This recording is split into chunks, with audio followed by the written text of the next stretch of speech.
Howdy everybody, thanks for tuning in. I wanted to start off by apologizing for not having uploaded part 2 for 6 months. Life happened, some stuff came up, I had to take a break from uploading for a while. I have been recording, so no worries there. I've got 6 months of video to upload and show you guys what I did and what's going on. I ended up putting about 2,500 miles on the car after I finished bagging it, and then she let me down. So I'll explain what happened at the end of this video, and I'll put up another video sometime soon of showing you the carnage and what actually happened. So welcome back, fine folks of the internet. It is the next morning and I am ready to start getting this thing actually bagged. I'm leaking something up there. I'll worry about that later.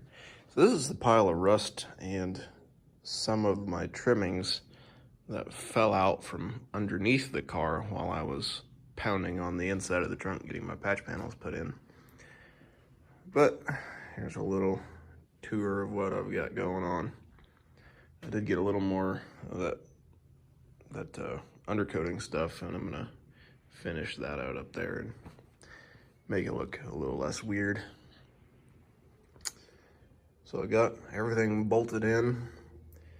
I have 2 Viair compressors mounted, airlift 5-gallon tank, my Slam Specialties manifold. My bracket looks good, I like it. And I've got my SMC water traps in line with the compressor to catch water before it goes into the tank. For now, they'll just drain into the trunk pan, but that's not a big deal. So then I'll have air out of the tank from these two. And then on either side of this manifold, this center port is air in. And then front left, rear left, front right, rear right.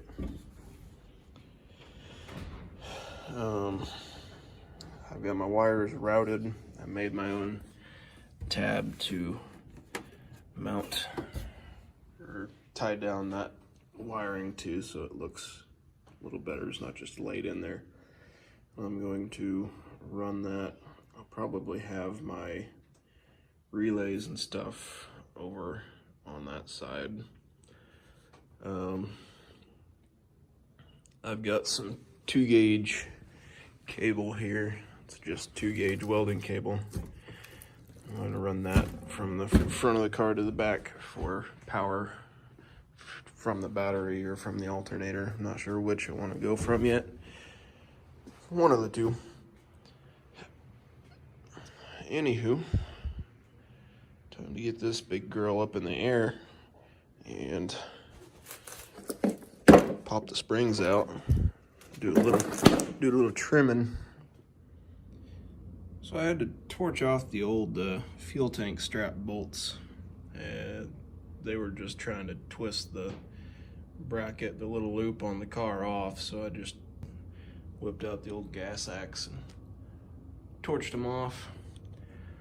So instead of doing the right thing and going and buying new ones, I decided to make my own. They turned out all right, but fellers, if you're gonna be dumb, at least wear protection. That is me holding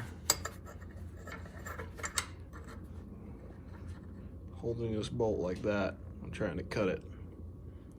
If I hadn't been wearing gloves, that would have been a slice out of my thumb. So, moral of the story, kids, don't be stupid. Do as I say, not as I do. Got it? Good. Alrighty, so in the process of getting the car up off the ground so I can get the wheels off, get the springs out, get my bags in, the easiest way to do it is with the factory bumper jack. I figured I'd show y'all, for those who haven't seen how a bumper jack operates before.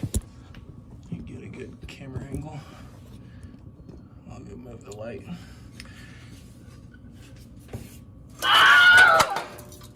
That's not what I meant by moving. Okay.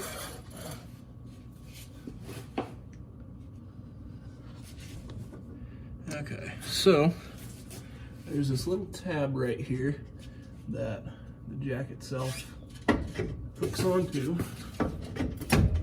That.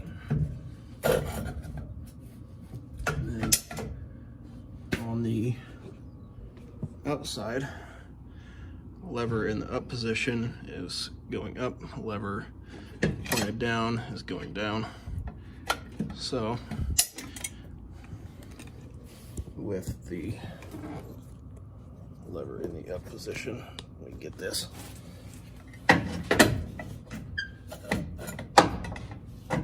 Just kind of got to line it up with the body of the car, and take your tire iron, and that's your handle.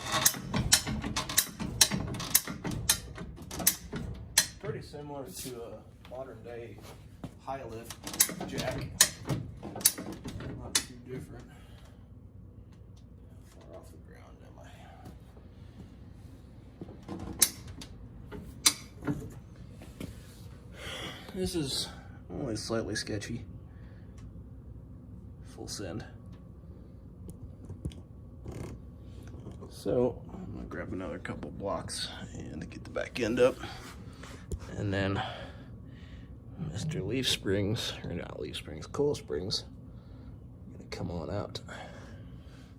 And also, for anyone who's never removed a fender strip, pretty simple. There's a little lever up in here that has a D-shaped or C-shaped spline to it. And at the bottom of the fender here, there's a little tab that your luggage fits onto. So I need to go lefty loosey.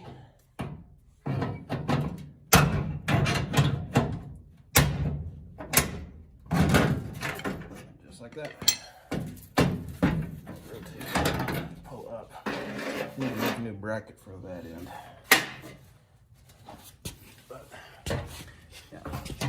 There's the mechanism. Just a little slider as it travels up.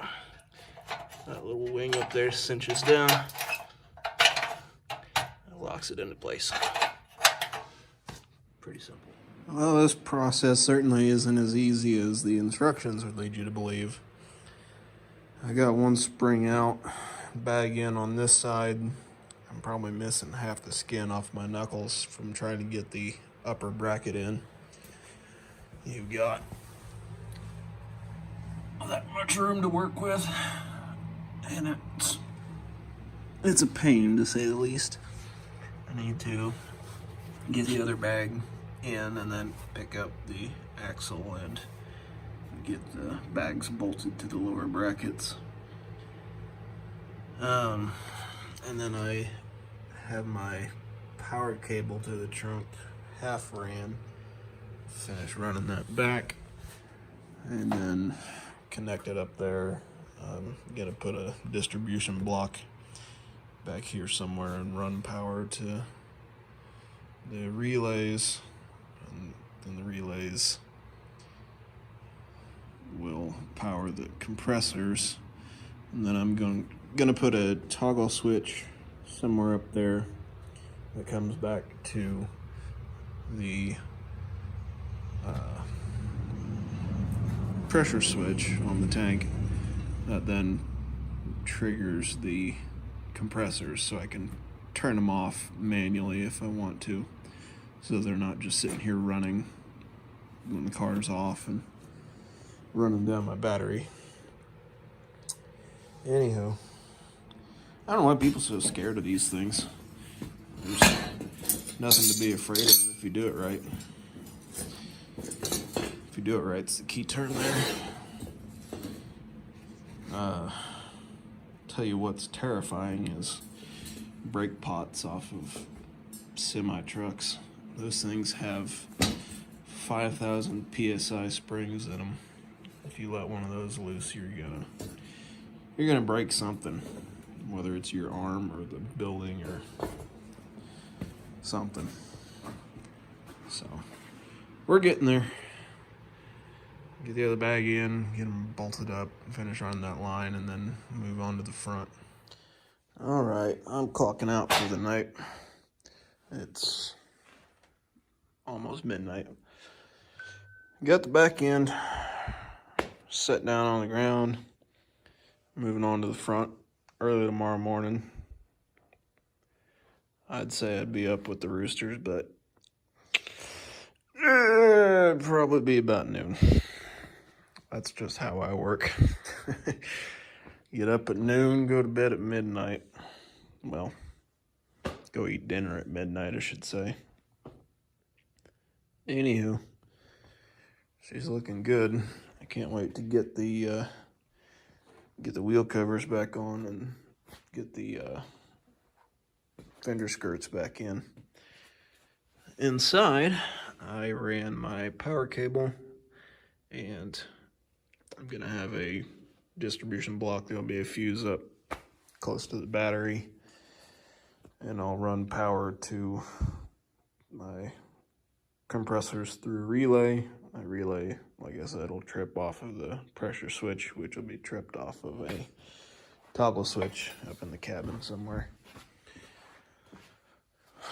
Anywho, she's starting to look good. I can't wait. Alright, so I realized about 92% of the way through one side of the front that I haven't documented any of it. So, let me show you what we got going on here. So I've got a nice mess. To get the front bags in, you have to drop the spindle off of the upper ball joint, pull the spring out, and then come in with the torch and clearance this front bag pocket. Now, it looks like crap, but it's nice and smooth. I smoothed all the edges so that the bag won't rub on a sharp point and pop. I'll probably switch to a different bag later that runs less risk of contact. But lower bracket bolts on right about there, and the upper bag slips in. The upper bracket looks like this. This piece of all thread goes up through the original shock mount. Soon up the line, I'm going to relocate the shocks just to have shock absorbers. So the all thread goes through the shock bracket, you nut or washer and nut on it, and then I have it slid all the way towards the tire. No, backwards.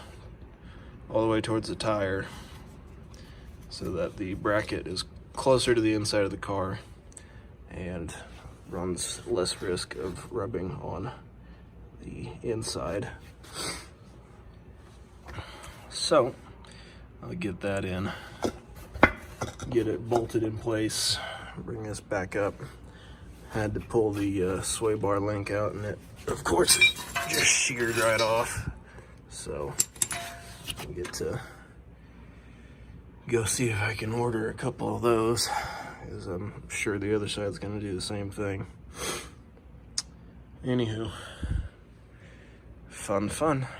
Okay, well, I still have the whole other side to go, but progress has been made. Oh gosh. Spring pocket is trimmed, lower bracket bolted in, upper bracket bolted in, bag in, ran line to it. This side is done and ready to go. So that's full droop, I believe. That's as much as I can get out of this jack anyway. Let's go.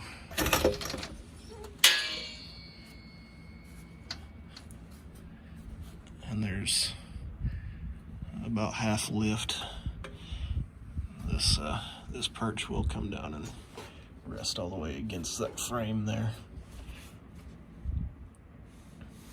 So yeah, one side finally done. On to the other. Going down.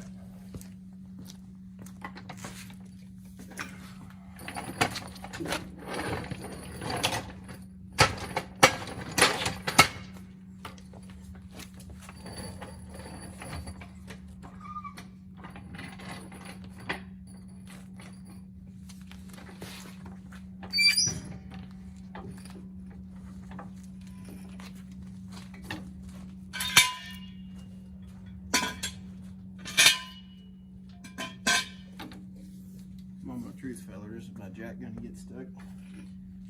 That's the hope.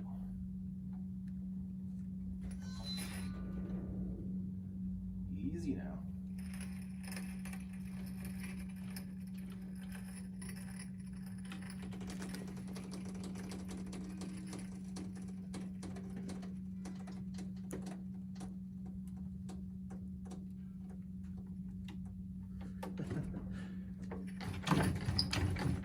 Would be a yes.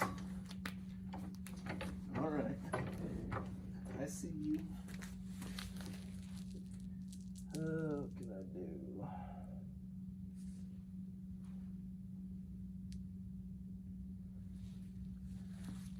Where should I hook her?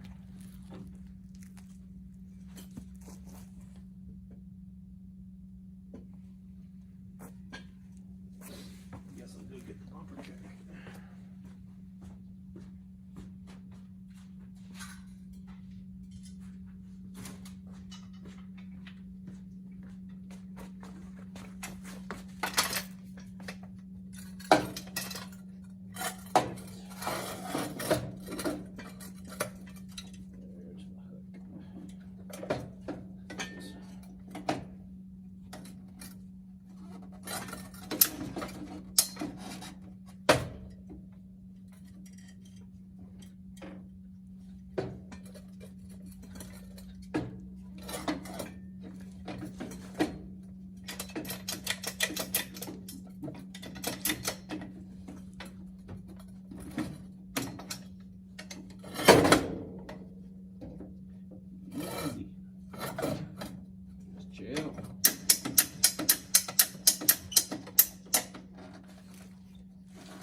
That is proper. Oh yeah. I'm gonna have to do something about my exhaust Y pipe. She's sorry.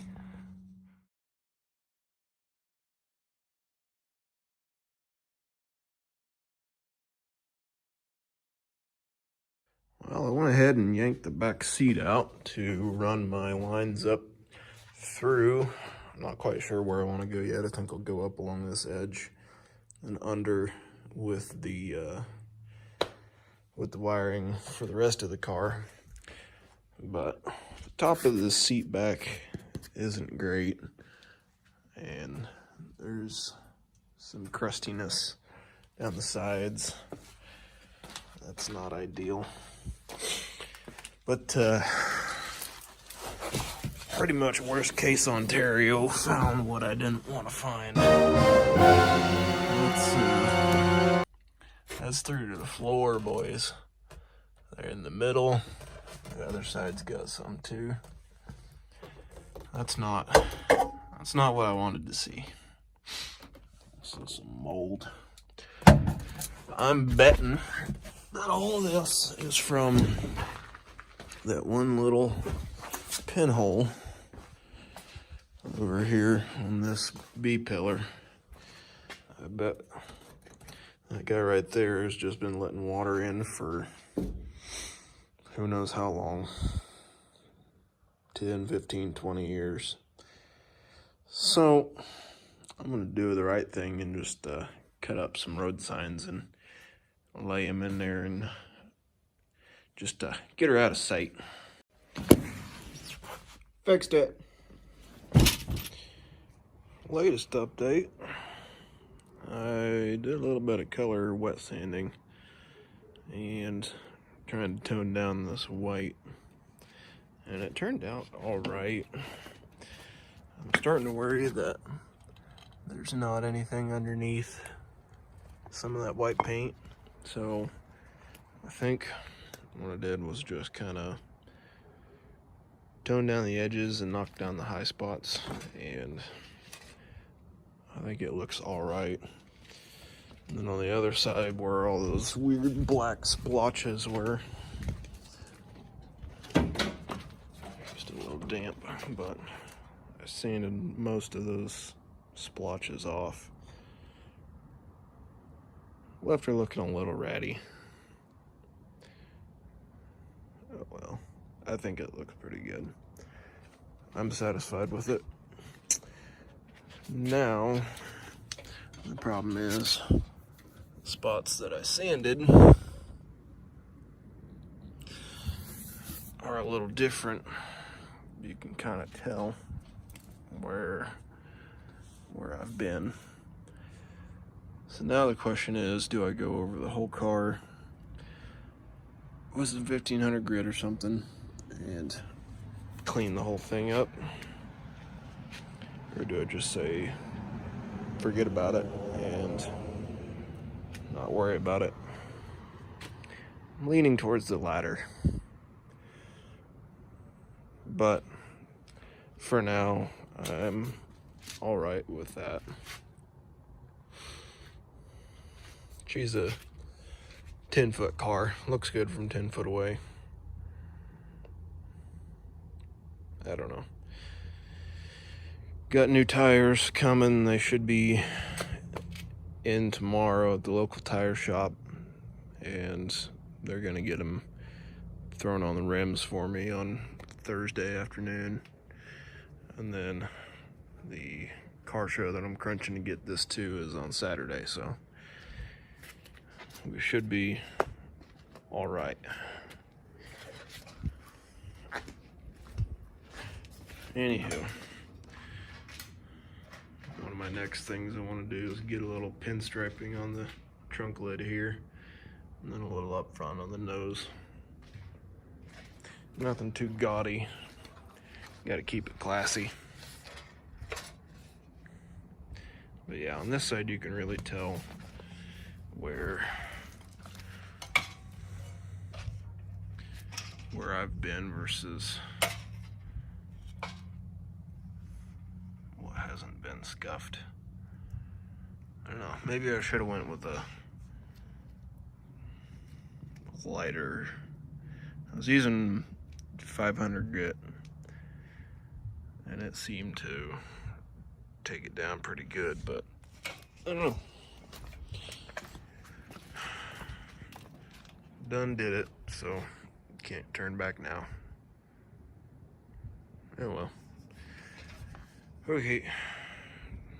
Next up is shocks. I've got new shocks and then tires, and then a little bit of pinstriping, and she'll be good enough for the show. Welcome back, ladies and gents. A little update on the Cadillac. Got me a new license plate, but working on throwing new sway bars in, or sway bar links, I should say. Got new shoes put on her this afternoon.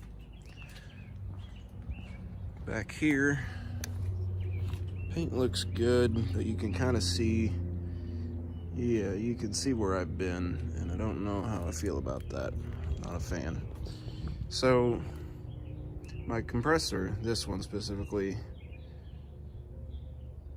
wasn't turning on the other day, and so I figured the compressor was dead and I was screwed. So I got to digging into it. I took the top off and it seemed all right. I don't know why my camera's picking up like a pink hue. Took the top off, it seemed all right. So I came back and was checking the relay, and apparently the relay went bad. It was not closing contact, sending juice to the compressor. So swapped out the relay and we're all good now. So I need to come back in and vacuum. I keep generating rust from somewhere. I'm guessing probably in here, because if I do that, yep, it just comes out of the woodwork. Anywho, that's how she sits when she's aired all the way up. For anyone going, why'd you bag it? You lost your ground clearance. No, it's a beautiful thing about bags. So, we get the sway bar links in, and then I have shocks. Thanks, Rock Auto. Got new shocks. I'm gonna throw the back ones in, and then I need to fabricate some front shock mounts and get those installed. That'll be up next. And then, probably late tonight, so I can have time to dry, I'm gonna do a little pinstripe work here and back there on the deck lid. Make her look pretty. Well, we're out here cruising. We got a 2.5-hour drive down to my parents' place for my little brother's high school graduation this weekend. So, just sidling along. Stuck behind a motorhome, but that's fine. Now, if anyone tells you Kansas isn't pretty, sure, it's pretty flat. But this is some beautiful countryside. It's just getting into this western edge of the Flint Hills. A little bit up and down. Just beautiful.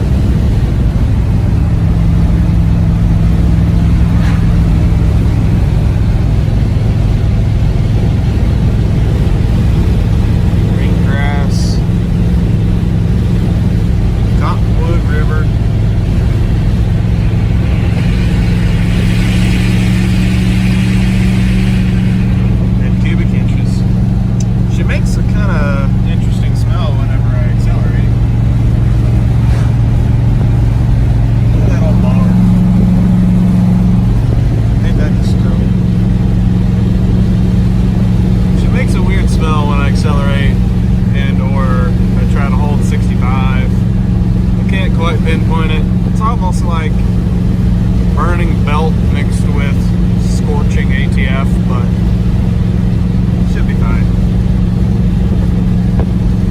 Oh, coming up here on, what's this town? Burns? No. I don't remember what this little town is. Just getting into the Flint Hills, like I said. For anyone that says Kansas ain't pretty,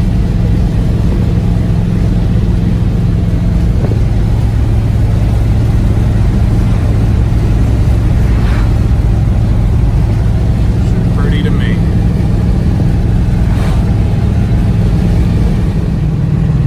Well, final few miles of the trip, found out my speedometer reads 5 over, or I am 5 over what my speedometer reads, I should say. But about 3 miles from the house, and those headlights are really bright. Thank you. Pretty much a success. I think I lost my power steering pump, which would be wild. The smell on something burning, kinda. But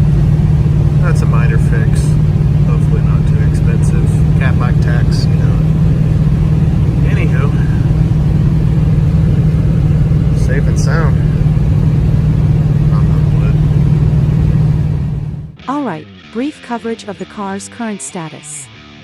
After that last trip, I proceeded to nearly daily drive her, racked up 2,500 miles, cruised the interstate at 85 miles per hour easily, and just had fun with it.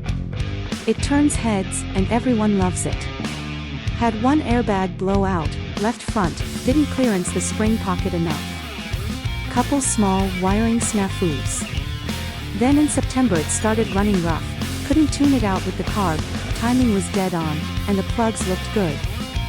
Ran a compression test and was down to 50 psi on cylinder 4. Pulled the valve cover and found out that it had destroyed the number 4 exhaust valve guide. Took the heads off and took them to a local machine shop. He says he can redo them, but it's gonna be pricey. I may be getting my hands on another 429 out of a 66 Caddy, might end up going through it and dropping it in. Not sure yet. Could go LS, but those are boring, too many of them. But that's where she sits. Thanks everyone for watching.